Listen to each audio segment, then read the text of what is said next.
আমার মেয়ের বিয়ের চিন্তা আপনাকে করতে হবে না দিদি, সে অনেক বড় হয়ে গেছে, সে এখন ডাক্তার হয়েছে। ও আমার মেয়ে, আমি ওকে নিয়ে যাবো। মা আমার খিদা পেয়েছে, আমাকে খেতে দাও।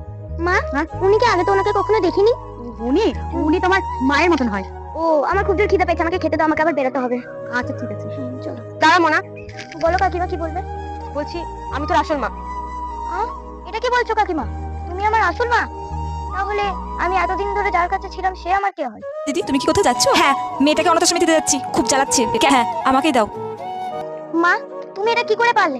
একটা মা হয়ে একটা মেয়েকে তুমি অনাথ আশ্রমে দিতে পারলে? মা তুমি আমাকে জন্ম দিয়েছো ঠিকই, তা বলে আমি তোমাকে ফেলতে পারবো না। উনি আমাকে ছোট থেকে বুকে টেনে নিয়ে অনেক কষ্ট করে আমাকে ডাক্তার বানিয়েছে।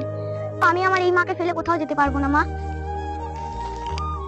মা তুমি আমাকে এখানে খেতে দিতে এসো নিচে। জন্ম দিলে মা হওয়া যায় না, আমি জীবনে খুব বড় ভুল করেছি, আজ আমি সেটা বুঝতে পারছি। দেখো বোন, তুমি কষ্ট পেও না, তুমি জন্ম দিয়েছো আর আমি ওকে মানুষ করেছি, আমরা দুজন